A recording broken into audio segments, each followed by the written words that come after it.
Alors que novembre se pointe le bout du nez, aujourd'hui c'est bien sûr la Toussaint. Pourquoi pas un autre petit nanar d'horreur? Et je crois sincèrement que dans les années 2000, Snoop Dogg avait de l'argent à blanchir.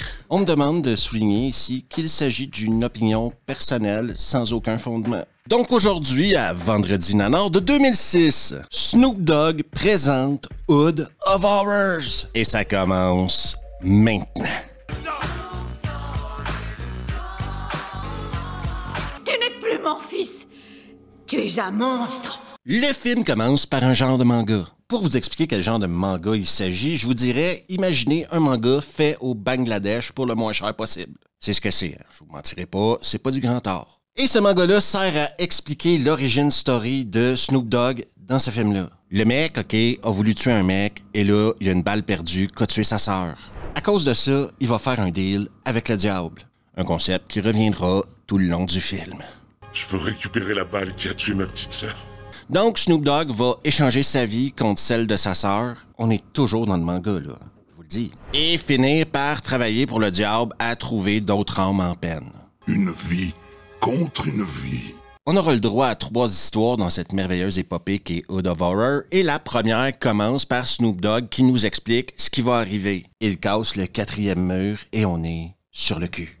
Oui, on est sur le cul parce qu'il y a un nain, des putes, un gars sans jambes et Snoop Dogg qui nous parle. Qu'est-ce qu'on peut demander de plus que ça un vendredi? Plus grande crapule de tous les gangsters viendrait pas traîner dans les rues du ghetto des horreurs. Donc, cette première histoire est une histoire de graffiti. Vous m'avez bien entendu, on parle ici d'une histoire de tag, de graffiti. Et vous connaissez mon opinion sur le vandalisme, je n'ai jamais été pour. Stréco, stérile côté quéquette. J'en profite pour souligner à tout le monde que le niveau de jeu de ce film nous transporte vraiment à un autre niveau, sans oublier l'incroyable VF. Faut regarder ce film-là en VF. Faudrait un GPS dans ma pompe pour trouver ce qu'on appelle ton sgeg. Donc la fille va finir par traiter ces gars-là de prématurés. Je le sais, j'ai pas trouvé ça gentil, moi non plus. Et elle va être pourchassée par les gars, mais c'est Danny Trejo qui va la choper. Oui, Danny Trejo, il est dans ce film-là. Il joue un genre de démon.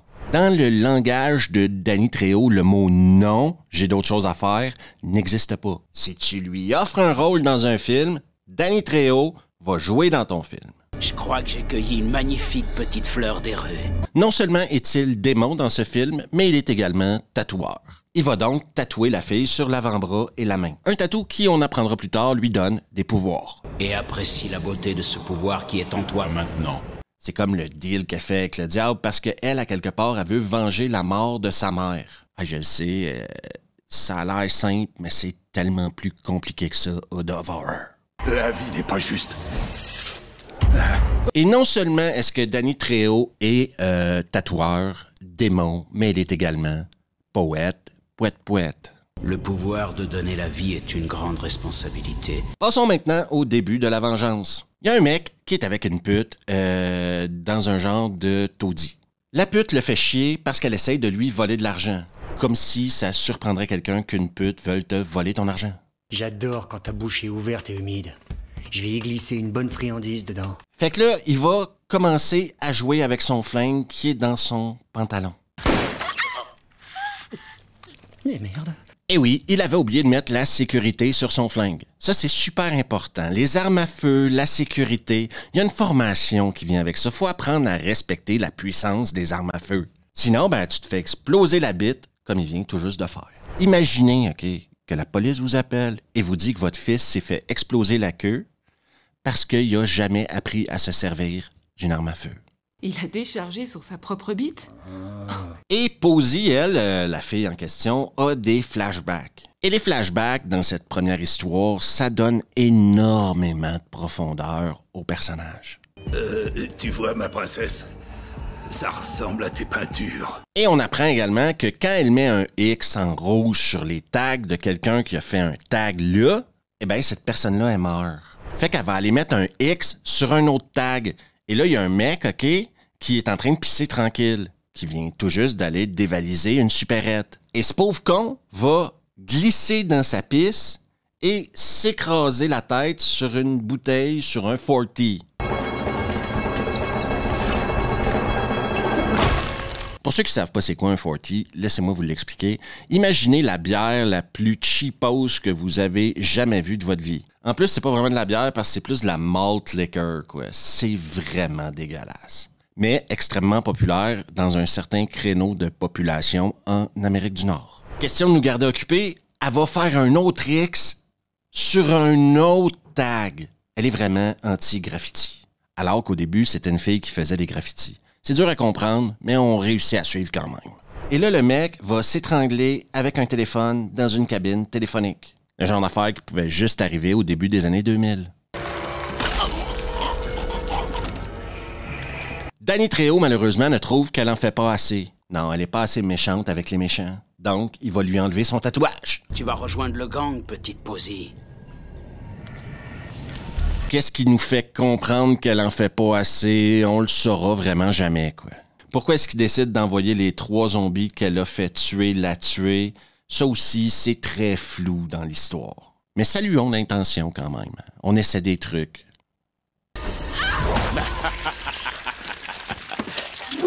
Salut, toi. Savais-tu que sur la Terre, il existe 2 genres de personnes? Oui, les abonnés de revue et les non-abonnés de revue. Un peu comme l'herpès, les non-abonnés de revue te cachent quelque chose. Est-ce que les non-abonnés de revue ont tendance à se déguiser en chat à l'Halloween? Je pense que oui. Est-ce que les non-abonnés de revue ont tendance à rouler à 80 dans la voie de gauche sur l'autoroute? Je pense que oui. Est-ce que les non-abonnés de revue ont tendance à être choqués par un ibar ou un hélico qui explose ou une surdose de masculinité dans un film? Je pense que oui.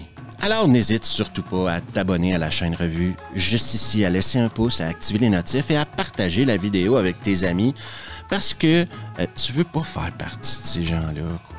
On retourne maintenant à Snoop Dogg présente l'horreur dans ton ghetto. Le film prend véritablement son rythme avec la deuxième histoire. Un sympathique cowboy et sa copine arrivent dans le ghetto. Lui, il a hérité de cette maison-là de son père qui est mort. On apprendra plus tard que c'est lui qui a tué son père. Et son père habitait là avec ses anciens potes du Vietnam. Mon père a souhaité que je passe un an à apprendre ce que sont l'honneur et l'intégrité auprès de vous, messieurs. Son père a choisi de lui léguer la maison à une seule condition, qu'il passe 1 an avec eux. Question d'apprendre c'est quoi l'honneur. Vous verrez que c'est une tâche extrêmement complexe. Première question que vous vous poserez, rendue à la deuxième histoire de Hood of Horror, c'est qu'est-ce que Ernie Hudson fait dans ce film-là? Un autre acteur incapable de dire non, quoi. Non, faut lire les scénarios avant, quoi. Un minimum d'effort. Enchanté, je m'appelle Ross Collie. La VFF nous transporte encore une fois à l'apogée de la traduction. Un art qu'on a presque perdu aujourd'hui, empreint de sensibilité et à la fois de vulgarité. De la levrette à répétition, mon petit cochon. On commence sincèrement à douter que le cowboy est véritablement capable d'être honorable. Il va demander, à Ernie Hudson et à ses potes de rénover la piole parce qu'il trouve que sa chambre est trop petite et sa femme la voudrait en rose aussi. Laissez-moi vous dire que le rose va pousser ces vétérans du Vietnam-là dans leur dernier retranchement. Je peins nos murs en rose comme si j'étais une vulgaire pédale.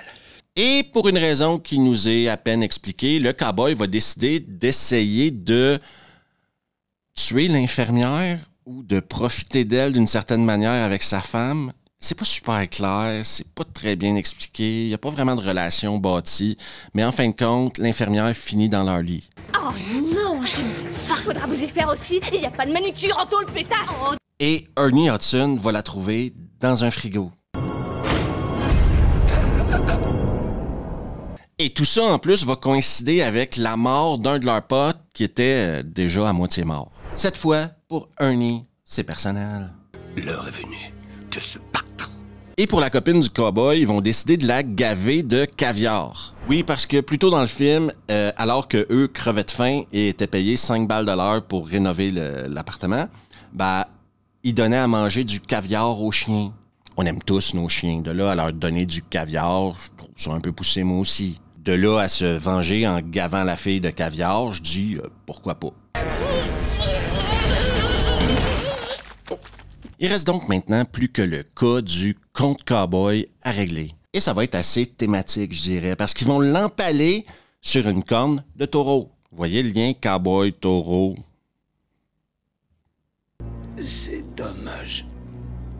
J'ai presque réussi. On passe maintenant à la troisième histoire du film et au charismatique Snoop Dogg, encore une fois en narrateur. Pourquoi est-ce que les rappeurs de l'époque aimaient autant les nains? Je ne le saurai jamais. Ah, la classe! Maintenant, vous avez peut-être compris. La troisième partie de cette incroyable épopée aura lieu dans l'incroyable monde du rap. Imaginez, en 2006, il y a une remise de prix et Snoop Dogg est présentateur. Je croyais que c'était un démon. Pourquoi il présente des prix? C'est ici même que naissent les futures pointures, où l'élite copule avec les débutants et... En tout cas, il y a Method Man qui est là aussi, tiens. C'est quoi ton actu, tes projets, Method Man? Une ou deux choses. J'ai déjà l'album. Et on va rencontrer notre héros Sod qui va se pointer et un peu comme dire à Snoop c'est bon, moi j'ai pas le temps de m'occuper de toi, je suis trop big pour te parler. Ça va énerver Snoop, je pense. Je te verrai quand j'aurai gagné. Si vous avez suivi le film jusque-là, vous avez compris qu'il y a comme une morale à ce film-là. À ces histoires-là. C'est que faut jamais être un trou de cul dans la vie. Les trous de cul ont tendance à mourir. Oui, je le sais, moi aussi, j'ai trouvé ça extrêmement nuancé. Et là, ils vont mélanger Dieu à tout ça. Est-ce que c'est un risque? Moi, je pense que oui. Parce que là, le mec, il est dans sa loge et il y a une représentante de Dieu, je crois, qui se pointe. Vous avez promis que si Dieu exauçait vos prières, vous pourriez devenir une personne meilleure. Je fais de l'interprétation ici. Hein. Moi aussi, je fais ce que je peux avec le matériel qu'on me donne. Il y a des acteurs, comme par exemple le mec qui joue George Costanza dans la série Seinfeld. Tu te dis, mais pourquoi il est dans un film de Snoop Dogg? Vous êtes monté dans la machine à remonter le temps et vous vous êtes retrouvé dans les 70s. Et maintenant, on aura le droit à une autre morale sur le fait de ne pas être un trou de cul, sauf qu'on utilise le terme « ego ». L'ego est le pire ennemi du talent. Ça, tout le monde le sait. J'aurais pu décrocher un contrat seul à cause de votre ego. La VF nous démontrera encore une fois la puissance de la traduction, quoi. Je te jure, cette salope sait y faire. Je lui ai même pissé dessus. On va apprendre que Sod est devenu populaire en organisant le meurtre de son ancien partenaire, Quan. J'étais au bout de mon siège quand j'ai compris l'histoire. C'est vraiment un scénario qui met l'emphase sur la subtilité. Mauvaise réponse. Je crois personnellement qu'on n'est pas supposé regarder ce film-là à jeun, OK? C'est vraiment expliqué pour qu'un mec totalement défoncé puisse comprendre ce qui se passe. Pourquoi demander au spectateur d'utiliser un peu de son raisonnement quand on peut lui faire un dessin? Je constate que tu portais un gilet pare-balles ce soir-là. Donc, c'était lui qui avait organisé le meurtre de son ancien partenaire. Ce qui fait de lui encore plus un trou de cul. On est ici face à un trou de cul de classe mondiale. Et là, son partenaire, en genre mode zombie, va se pointer dans la pièce. Il n'y avait plus d'argent. Il fallait que tout se passe dans la loge, OK? Tu le vois pas? Quan est là, à côté de toi. Tu le vois? Et là, son partenaire va tuer son garde du corps pour faire à croire aux gens que c'est lui qui aurait tué le garde du corps. Donc, ça serait Sod qui finirait en prison. Oubliez pas que son partenaire, il n'existe pas vraiment, là. C'est un zombie démon que seulement lui peut voir, mais il va réussir quand même à tuer son garde du corps. Le garde du corps de Sod. C'est ce que c'est, là. Sauf que Sod, au lieu de se rendre à la police et de passer les 40 prochaines années de sa vie en prison, décide de partir en gangster. Encore une fois, une fusillade qui restera empreinte dans vos mémoires en tant qu'une des pires fusillades que vous avez jamais vues de votre vie.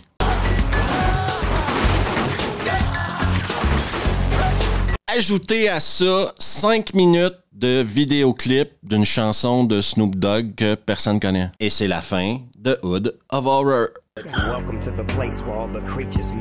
Les trois histoires qui nous sont présentées dans le film Hood of Horror sont ce qu'on pourrait appeler une réimagination de l'histoire de Robert Johnson. Si vous ne savez pas qui est Robert Johnson, c'est un musicien Delta Blues des années 30 qui, arrivé à la croisée des chemins, aurait vendu son âme au diable pour devenir le meilleur guitariste ou le meilleur musicien de l'histoire. Vous pouvez bien sûr trouver la chanson Crossroad Blues très facilement sur YouTube, et c'est l'histoire que ça raconte. Cette histoire-là est devenue une énorme légende urbaine. Il y a même eu des épisodes de Supernatural là-dessus à un moment donné. Et dans le monde de la musique, tous les guitaristes s'entendent pour dire que Robert Johnson était exceptionnel. De là à dire qu'il a vendu son âme au diable, c'est une autre histoire. Mais bon, dans Hood of Horror, on part du même principe. C'est des gens qui, pour des raisons X ou Y, vont vendre leur âme au diable. Rien inventé ici, là. C'est pas un concept. Et on voit clairement qu'il y avait un budget pour la première histoire de 20 minutes, un budget inférieur pour la deuxième histoire de 20 minutes et presque plus de budget pour la troisième histoire de 20 minutes. Parce que ça se passe presque tout dans une loge, quoi. Est-ce que c'est cheap? Pas juste un peu. Est-ce que les dialogues sont profondément débiles et ça tout le long du film? Absolument.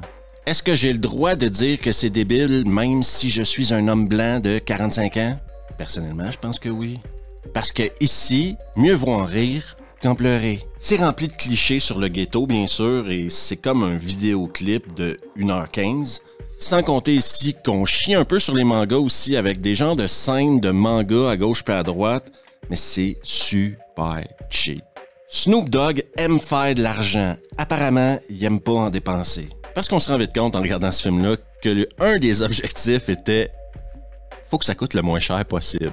Et c'est là où vous verrez dans toutes les histoires des décors qui se répètent, des ralentis à des endroits où tu te dis « ouais, c'est juste pour que le film dure plus longtemps ». Il y a 2 ou 3 maquillages, par exemple les maquillages de genre de mort vivant, on va dire, sont pas mal. D'autres sont extrêmement cheap. Certaines scènes semblent improvisées, ont fort probablement été improvisées, et ça paraît. Ce qui est jamais bon signe.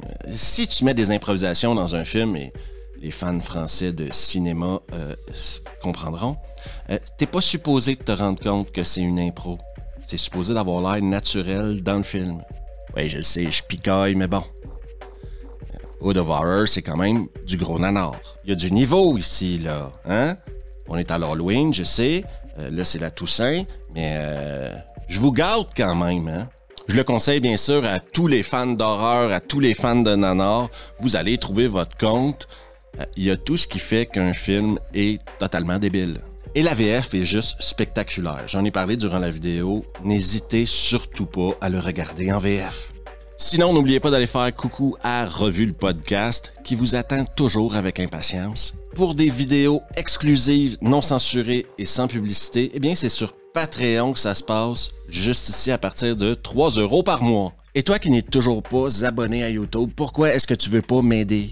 Qu'est-ce que je t'ai fait? Pourquoi tu veux pas juste cliquer « Je m'abonne ». Tu regardes mes vidéos? Abonne-toi, ça te coûte rien. Et ça m'aide vachement.